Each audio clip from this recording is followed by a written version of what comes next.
எல்லாருக்கும் வணக்கம். கதைப்போமா with RJ. நம்மளோட சேனலில் வீரயுக நாயகன் வேல்பாரி சரித்திரத்தை நம்ம 20 நிமிஷமாக மொத்த புக்கையும் நம்ம கேட்டுட்டு இருக்கோம். வாங்க அடுத்த 20 நிமிஷத்தை இன்னைக்கு கேட்கலாம். பாரி 75. ஆயை மலையின் முகட்டுக்கு எயினி தலைமையில் அறுவரும் சேர்ந்தனர். குதிரையை விட்டு எயினி இறங்கினான். வீரர்கள் ஒவ்வொருவராக இறங்கி கொண்டிருந்தனர். முதலில் மூவரை முகட்டின் பின்புறம் அனுப்பி வைப்போம் என்று அவன் நினைத்த போது முகட்டுக்கு அப்பால் இருந்து ஏதோ ஒரு ஓசை கேட்டது. எதிரிகள் மிக அருகில் தான் இருக்கிறார்கள் என்பதை கணித்த எயினி சட்டென இடுப்பில் இருந்த குருவாலை உருகினான். மற்றவர்களும் ஆயுதங்களை ஏந்தி பிடிக்க ஆயத்தமாகும் போது முகட்டின் பின்புறம் இருந்த ஓசை மிக வேகமாக நகர்ந்து வருவது போலிருந்தது. கன நேரத்துக்குள் எப்படி இங்கே என்று எயினி எண்ணிக்கொண்டிருக்கும் போதே மரத்தின் உச்சி கிளையில் இருந்த ஒன்று பெரும் ஊளை சத்தத்தோடு பாய்ந்து இறங்கியது. மனிதர்கள் வருவார்கள் என்று புதர்களுக்குள் பார்த்து கொண்டிருந்தவன் மரத்தின் மேல் இருந்த பாய்ச்சலை சற்றும் எதிர்பார்க்கவில்லை. பாய்ந்த தோகை நாய் குதிரையின் பிடரியை கவ்வி ஓர் இழுத்தது. கண்ணிமைக்கும் நேரத்தில் ஏனியின் குதிரை தடுமாறி கீழே சாய்ந்தது. ஏனி உருவிய வாளோடு அந்த விலங்கை நோக்கி பாய்ந்த போது பீரிட்ட குதிரையின் குருதி அவனது முகத்திலே பீச்சி அடித்தது. திகைத்து போனவனுக்கு என்ன நடக்கிறது என புரிவதற்கு முன் அடுத்தடுத்த தோகை நாய்கள் மரத்திலிருந்து குதிரைகளை நோக்கி பாய்ந்து கொண்டிருந்தன. வீரர்களால் வில்லில் அம்பை தொடுக்கவே முடியவில்லை. இதுவரை கேட்டிராத ஊளை சத்தத்தோடு இறங்கி கொண்டிருக்கும் விலங்குகளை எப்படி எதிர்கொள்வது என சிந்திக்கும் முன் தாக்குதல் முடிவரும் கட்டத்தை நெருங்கியது. இடுப்பில் இருந்த குறுவாள் கொண்டு பாயும் விலங்கின் மீது பாய எத்தனித்தனர். அப்போது குதிரைகளை சரிவில் இழுத்து தள்ளி கொண்டிருந்தன தோகை நாய்கள். முன்னும் பின்னுமாக வீரர்கள் அலை மோதிய போது பாய்ந்து இறங்கும் தோகை நாய்களின் எண்ணிக்கை அதிகமாகிக் கொண்டிருந்தது. கன நேரத்துக்குள் 7 குதிரைகளும் குருதி வெள்ளத்தில் மிதந்து கொண்டிருந்தன. ஏனிக்கு என்ன நடக்கிறது என்றே புரியவில்லை. பரம்பு வீரன் தான் சாக நேர்ந்தாலும் குதிரையை பாதுகாப்பாக கொண்டு சேர்க்க வேண்டும் என்பது பரம்பின் பழக்கம். ஆனால் 7 குதிரைகளின் உயிரும் கண்களுக்கு முன்னால் துடித்து கொண்டிருக்க ஏனி முடிவெடுக்க ஓரிரு கணங்களே இருந்தன. இருக்கன் குன்றில் இருந்தபடி எதிரில் இருந்த ஆயை மலையின் உச்சியை கூர்ந்து கவனித்துக் கொண்டிருந்தான் தேக்கன். திடீரென அங்கே ஓசை கேட்பதை அறிய முடிந்தது. எதிரிகள் ஏதோ சூழ்ச்சி செய்து விட்டனர் என்று அவன் எண்ணிக்கொண்டிருந்த போது சரிவு பாறை ஒன்றில் குதிரை ஒன்று சரிந்து கீழே விழுவது தெரிந்தது. அதிர்ந்தான் தேக்கன். பரம்பின் மலையில் குதிரையை சரித்து வீழ்த்தும் அளவுக்கு எதிரிகளுக்கு எங்கிருந்து வந்தது வீரம்? ஏதோ சூழ்ச்சியில் நம்மவர்கள் மாட்டிக்கொண்டு விட்டார்கள் என்று கணித்து அருகில் இருந்த நெடுமனை அழைத்தான். 15 குதிரை வீரர்களை அழைத்து கொண்டு உடனடியாக போ என்று ஆணையிட்டான். நெடுமன் மிக திறமையான வீரன். ஆபத்தான கட்டத்தில் மட்டுமே பயன்படுத்தக்கூடிய வீரர்களில் அவனும் ஒருவன். நெடுமனின் குதிரை கனைத்தபடி பாதை நோக்கி பாய்ந்தது. வட்டாற்றில் யானை படையை வழிநடத்தி சென்று கொண்டிருந்தான் அரிஞ்சயன். அவன்தான் யானைப்படையின் தளபதி. இந்த படையெடுப்பே யானைப்படையை மையப்படுத்தியதுதான். 10,000 வீரர்கள் உடன் வந்தாலும் அவர்களை யானைகளுக்கு இணை சொல்ல முடியாது. காடு யானைகளின் களம். அடற்காட்டில் பழக்கப்படுத்தப்பட்ட போர் யானைகள் ஒவ்வொன்றும் ஒரு பெரும் படைக்கு சமம். 10 யானைகளை இணைத்து ஒரு வகைமையாகவும் 10 வகைமைகளை இணைத்து ஒரு தொகையாகவும் பிரித்திருந்தனர். யானையின் மீது இருப்பவன் பாகன், வகைமையின் பொறுப்பாளன் வாகியன், தொகைகளின் பொறுப்பாளன் தலகர்த்தன். இந்த 5 தலகர்த்தர்களும் யானைப்படை தளபதி அறிஞனுக்கு கட்டுப்பட்டவர்கள். 5 தொகைகளை போதிய இடைவெளியில் தனித்தனியாக வருவது போல முன்னடத்தி கொண்டிருந்தான் அரிஞ்சயன். இதே போன்று காலாட்படையும் எண்ணிக்கை வாரியாக பிரிக்கப்பட்டிருந்தது. காலாட்படையின் தளபதி கிளானடிவானவன். படையின் வலிமை எண்ணிக்கையில் அன்று அதன் கட்டுக்கோப்பான செயல்பாட்டில்தான் இருக்கிறது. வலிமையான தாக்குதலை முறையற்று நடத்துவதை விட எளிய தாக்குதலை முறையான ஒழுங்கோடு நடத்துவதை எதிரிகளை வீழ்த்தும் என்பதை ஒவ்வொரு வீரனையும் உணர செய்தவன். நெடுங்காடர்கள் தம்முடைய 3 பிரிவுகளுக்கும் தனித்தனி தலைமையை கொண்டிருந்தனர். இந்த பெரும் படையெடுப்புக்கு சோழ நாட்டின் தலைமை தளபதி உரையன் தான் தலைமையேற்பதாக இருந்தது. ஆனால் பெரும் செல்வத்தை நோக்கிய படையெடுப்பால் தானே தலைமையேற்றான் செங்கன சோழன். நெடுங்காடர்களின் திறமை கண்டு வியக்காதவர்கள் எவரும் இருக்க முடியாது. காட்டில் அவர்களை வீழ்த்தவோ வெல்லவோ முடியாது என்பதை உறுதியாக நம்பிய பிறகே செங்கன சோழன் போரில் பங்கெடுக்க முடிவு செய்தான். பேரரசரே நேரில் ஈடுபடும் போரில் படை வீரர்கள் பல மடங்கு ஆற்றலுடன் செயல்படுவார்கள். வெற்றி பற்றிய எண்ணம் உச்சம் கொண்டிருக்கும். வீரர்களின் மனோபலத்தை பல மடங்கு அது உயர்த்தி இருக்கும். அது மட்டுமன்று, பெரும் செல்வத்தை கைப்பற்ற நடக்கும் போர் என்பதால் வீரர்களுக்கும் அதில் பங்குண்டு. எனவே களைப்பின்றி முன்னேறுவர். வட்டாற்றில் திரும்பிய சிறிது நேரத்திலேயே வேந்தனின் அருகில் வந்த தளபதி உரையன் சொன்னான், வேற்று நாட்டு எல்லைக்குள் நுழைந்து இத்தனை நாட்களாகியும் எந்தவித தாக்குதலும் நடக்கவில்லை என்பது பலருக்கும் வியப்பாகவே இருக்கிறது. பரம்பின் வீரர்களுக்கு தெரியாமல் இருக்க வாய்ப்பு எதுவும் இல்லை. நமது படையின் வலிமை கண்டு மிரண்டு போயிருப்பர் என்று வீரர்கள் பேசிக் கொள்கிறார்கள். குதிரையில் பயணித்தபடியே உரையனின் சொல் கேட்டு மகிழ்ந்தான் வேந்தன். சிறிது நேரத்துக்கு பிறகு நெடுங்காடர்களின் தலைவன் துணங்கனை அழைத்து வர சொன்னான். துணங்கன் விரைந்து வந்து சேர்ந்தான். குதிரையை விட்டு கீழிறங்கி வேந்தனை வணங்கினான். எதிரிகளை பற்றி என்ன நினைக்கிறாய் என பேச்சை தொடங்கினான் செங்கன சோழன். குதிரையை பிடித்து கொண்டு நடந்தபடியே சொன்னான், அவர்கள் நம்மை பல நாட்களாக பின்தொடர்ந்து வருகிறார்கள். இயல்பான குரலில் துணங்கன் சொன்னது பெரும் அதிர்ச்சியாயிருந்தது. எந்த திசையில் என வேகமாக கேட்டான் உரையன். ஆற்றின் இரு கரைகளிலும் 10 பனை உயரத்துக்கு மேல். எவ்வளவு உயரத்தில் வந்தால் என்ன? மேலே இருந்து தாக்குபவர்களின் ஆயுதங்கள் 2 மடங்கு வேகம் கொள்ளும் என்றுதான் அவர்களுக்கு தெரியும். ஆனால் அதைவிட வேகமாக நம் எரிபொறிகள் ஆயுதங்களை மேல் நோக்கி வீசக்கூடியவை என்பது அவர்களுக்கு தெரியாதே என்றான்.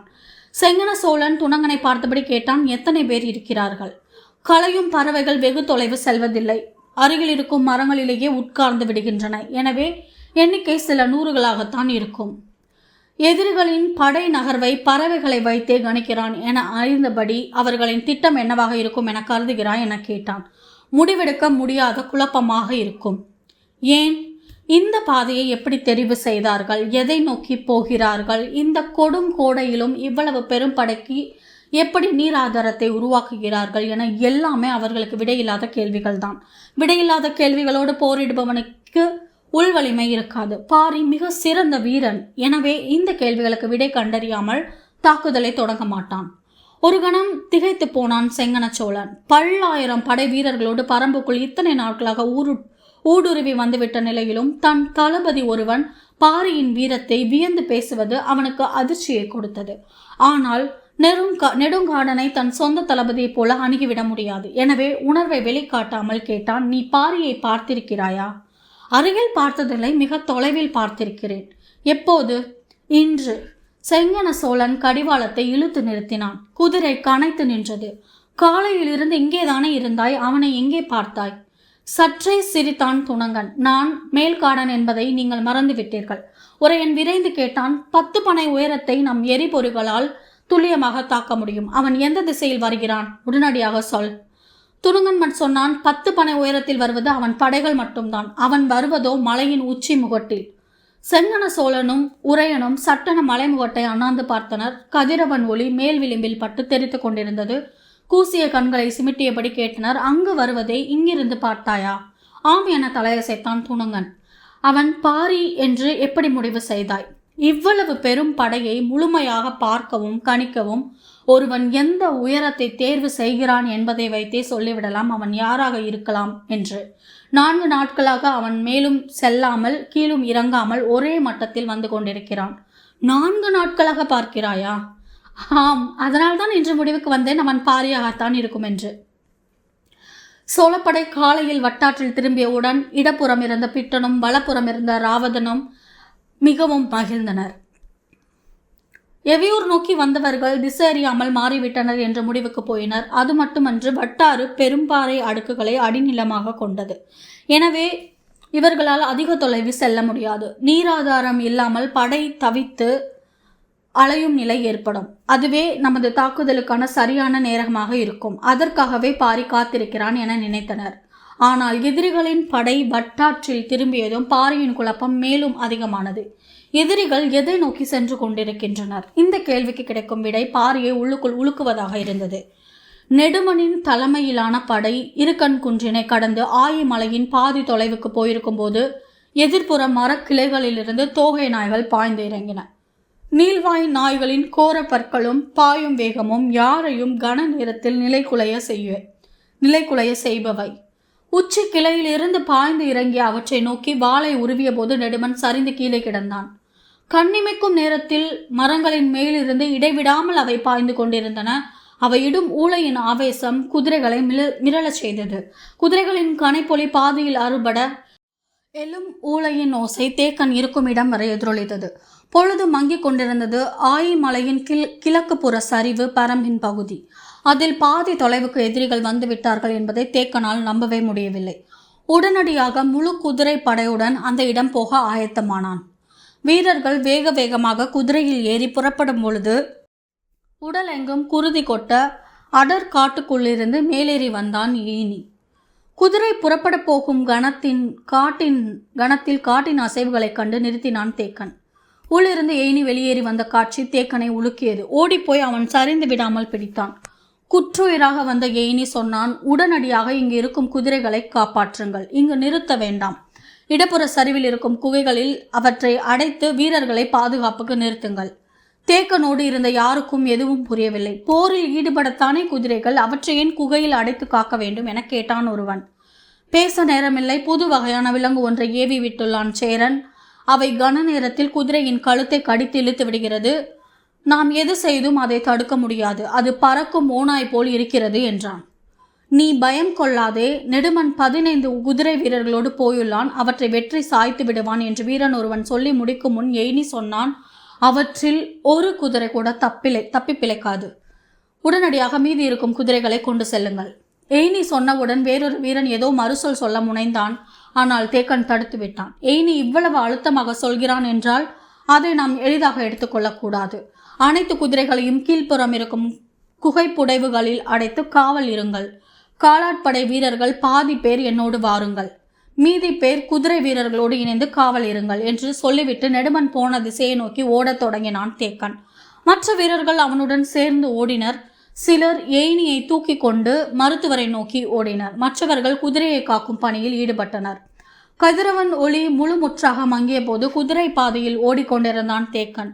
உருவிய வாளோடு வெறிக்கொண்டு ஓடினர் வீரர்கள். இருக்கன் குன்றின் அடிவாரத்தை கடந்து ஆயி மலையில் கால் வைக்கும் போது நெடுமன் தலைமையில் சென்ற வீரர்கள் எதிர் திசையில் ஓடி வந்து கொண்டிருந்தனர். பெரும் ஓசையை எழுப்பியபடி நெடுமன் வந்து கொண்டிருந்தான். அவனை நிறுத்தி என்னவென்று கேட்க வேண்டிய தேவை ஏதும் தேக்கனுக்கு இல்லை. இப்போது அவர்களின் முன்னுரிமை குதிரைகளை காப்பாற்றுவது. ஏனி சொன்ன ஒவ்வொரு சொல்லும் நினைவில் எதிரொலித்தபடி இருக்க வந்த வழியிலேயே திரும்பி குகைப்புடைவை நோக்கி ஓடத் தொடங்கினான் தேக்கன். வீரர்களில் சிலர் தாக்கப்பட்டவர்களுக்கு உதவி செய்ய சென்றனர். மற்றவர்கள் தேக்கனோடு இணைந்து வேகம் கொண்டனர். ஓடிக்கொண்டிருந்த தேக்கனை எட்டி பிடித்து நிறுத்தினான் நெடுமன். ஏன் நிறுத்துகிறான் என புரியாமல் தேக்கன் நின்றபோது கையை உயர்த்தி மரத்தின் மேலே காட்டினான் நெடுமன். தேக்கன் அண்ணாந்து பார்த்தபோது இருளுக்குள் கிளைகள் அசைவது மட்டும் தெரிந்தது. என்னவென்று அவன் கேட்கும் முன் நெடுமன் சொன்னான், அவை முன்னோக்கி போய்விட்டன. அதிர்ந்து நின்றான் தேக்கன். என்ன சொல்கிறாய்? ஆம், ஏனியை தொடர்ந்தே பாதி போயிருக்கின்றன. இவை மறுபாதி. அவற்றை வீழ்த்த என்ன வழி? தெரியவில்லை. கண்ணிமைக்கும் நேரத்தில் கொப்புகளின் வழியே தாவி விடுகின்றன. திமிரி ஓடும் வீரர்களின் ஓட்டத்தை கட்டுப்படுத்தி தானும் நின்றான் தேக்கன். எல்லோரும் திகைத்து நின்றனர். வெகு தொலைவு உள் செல்லக்கூடிய குகைகள் 3 இருக்கின்றன. 3ற்குள்ளேயும் குதிரைகளை அடைத்து ஆயுதங்களோடு வீரர்கள் காத்திருந்தனர். முன்வரிசையில் உருவிய வாளோடு நின்றனர் எவ்வியூர் வீரர்கள். குதிரைகளின் குருதி வாடையை உணர்ந்தபடி பெரும் ஊளையோடு மரங்களின் மேலிருந்து குகைகளை நோக்கி பாயத் தொடங்கின தோகை நாய்கள். வீரர்கள் எய்யும் அம்புகளும் வாழ்வீச்சும் அவற்றை குகைகளுக்கு அருகில் நெருங்க முடியாமல் செய்தன. வீரர்களின் ஆவேச கூக்குரல் இருளை உலுக்கியது. தோகை நாய்களின் ஊளை ஓசை காடெங்கும் இருந்த பறவைகளை நடுக்குற செய்தது. 3 குகைகளையும் சுற்றி சுற்றி வந்து ஊளையிட்டபடி இருந்தன. குகை வாயில்களில் பந்தங்கள் எரிந்து கொண்டிருக்க இரவில் குகைகளின் மேற்பாறைகளில் உள்நுழையக்கூடிய பிளவு ஏதாவது இருக்கிறதா என்று இங்கும் அங்குமாக தேடிக்கொண்டிருந்தன. நீள்வாய் கொண்டு அவை கடித்திழுக்கும் ஓசை அச்சத்தை ஏற்படுத்துவதாக இருந்தது. வீரர்களோடு அந்த இடமே நின்ற தேக்கன் என்ன செய்யலாம் என்று தெளிவில்லாமல் குகை நோக்கி நகர வேண்டாம் என்று கூறிவிட்டான். அதை எதிர்கொண்டு தாக்கியவன் நெடுமன்தான். அவனோடு சென்ற பலரும் இன்னும் வந்து சேரவில்லை. என்ன நிலையில் இருக்கின்றனர் என்று கூட தெரியவில்லை. நெடுமனின் கை தசைகள் கிழிந்து தொங்கிக் கொண்டிருந்தன. உடனிருந்த வீரன் ஒருவன் இடுப்பு துணியால் அதை கட்டி குருதி சிந்துவதை நிறுத்த முயன்று கொண்டிருந்தான். குருதி போக்கு அதிகம் இருந்ததால் அவனுக்கு கண் செருகுவது போல் இருந்தது. அவை கூட்டுணர்வுள்ள விலங்குகள். முழுமுற்றாக அழிக்கும் வரை ஒரு குதிரையை கூட குகை விட்டு வெளியேற்ற வேண்டாம் என்றான் நெடுமன். சரி என சொல்லி நெடுமனை மருத்துவர்கள் இருக்கும் இடத்தை நோக்கி கூட்டி செல்ல உத்தரவிட்டான் தேக்கன். நெடுமனை அனுப்பிய பிறகு சிறிது நேரம் சிந்தித்தபடி இருந்தான்.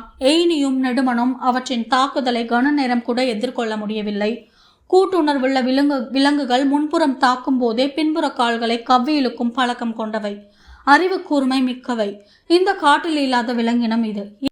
இதை இருக்கன் குன்றினை தாண்டி பரம்புக்குள் செல்ல விட்டுவிடக்கூடாது. இதை முழுமுற்றாக அழித்தல் மட்டுமே முதற் பணி என்னும் முடிவுக்கு வந்தான் தேக்கன். அவன் ஆணையிட்டதும் கூவல்குடி வீரன் ஒருவன் 3 முறை உச்சுளித்து ஓசையை வெளியிட்டான். ஆயிமலையின் வலப்புறம் கணவாயில் நின்றிருந்த உதிரன் படையோடு திரும்பி வர வேண்டும் என்று அதற்கு பொருள். 3 உச்சுளி ஓசை 4 பேரின் தொடர் வெளிப்பாட்டின் வழியே உதிரனை எட்டியது. ஓசையின் வழியே வந்த உத்தரவு அவனுக்கு பேரதிர்ச்சியாக இருந்தது. இந்த இரவில் படையோடு திரும்பி வர சொல்ல வேண்டிய தேவை என்ன என்று உதிரனுக்கு விளங்கவில்லை. எதுவானாலும் ஆணையை செயல்படுத்துவதே அவனது வேலை என்பதால் மொத்த படையுடன் இருக்கன் குன்றின் முகடு நோக்கி புறப்பட்டான். இந்த இரவில் இப்படி ஒரு ஆணை வந்துள்ளது என்றால் ஏதோ ஒரு ஆபத்து அல்லது அவசரமான தாக்குதலாக இருக்க வேண்டும் என கருதி வீரர்களை விரைவுபடுத்தி முன்னேறினான். நெடுமனுடன் சென்றவர்களில் 2 வீரர்கள் தாம் சிறிய காயங்களோடு களத்தில் நிற்பவர்களாக இருந்தனர். அவர்களின் வாயிலாக அந்த விலங்கின் தன்மையை புரிந்து கொள்ள தேக்கன் முயன்றான். எவ்வளவு குறிவைத்து அம்பு எய்தாலும் கன நேரத்தில் கிளைகளினூடே தாவி செல்லும் ஒன்றை வீழ்த்துவதில் இருக்கும் சிக்கலை பற்றி பேசினர். ஆனாலும் அதற்கு ஒரு வழி இல்லாமலா போகும் என்று சிந்தித்த தேக்கன் நாகர்குடியினர் இருக்கும் ஊர்களுக்கு வீரர்களை உடனே அனுப்பினான். எவ்வளவு விரைவாக பறவை நாகங்களை பிடிக்க முடியுமோ அவ்வளவு விரைவாக பிடிக்க சொல்லுங்கள். கிடைக்க கிடைக்க வீரர்களிடம் கொடுத்து அனுப்புங்கள் என்றான். பறவை நாகங்கள் மரக்கொப்புகளில் வசிப்பவை.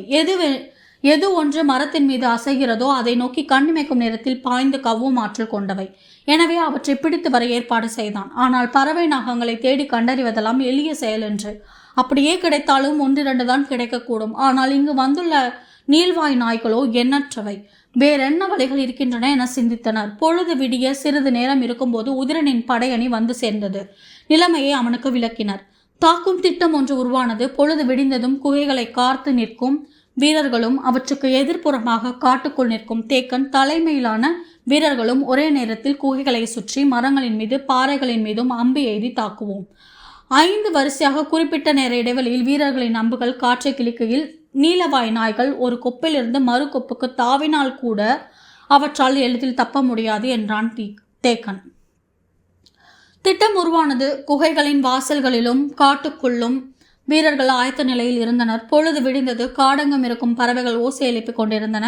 மரத்தின் மீது இருந்த அவை குகைக்குள் நுழைய முடியாமல் வெறி கொண்டு இங்கும் அங்கும் கொப்புகளின் மீது தாவிக் கொண்டிருந்தன.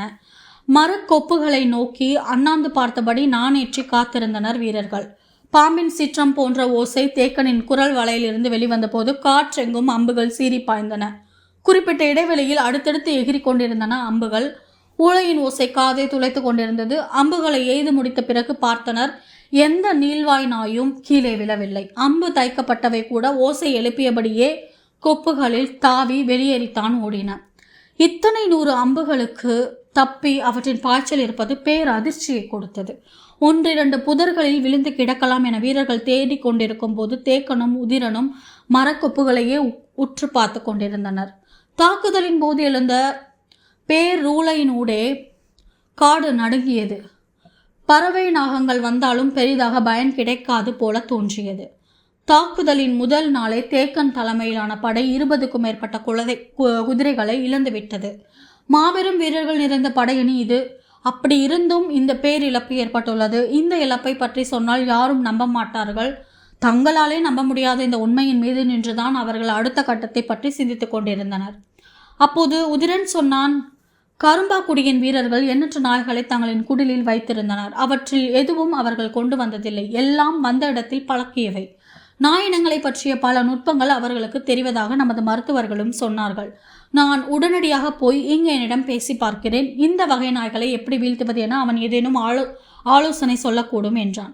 இப்போதைய நிலையில் இது சிறந்த ஆலோசனையாக தெரிந்தது. உடனடியாக உதிரனை அனுப்பி வைத்தான் தேக்கன். போய் திரும்ப 1 வாரம் கூட ஆகலாம். ஏனென்றால் நடைபாதையின் வழியாகத்தான் அவன் சென்றாக வேண்டும். அதை தவிர வேறு வழி ஏதும் இல்லை. நீள்வாய் நாய்களை அழிக்காமல் ஒரு குதிரை கூட குகை விட்டு வெளியேற்ற முடியாது.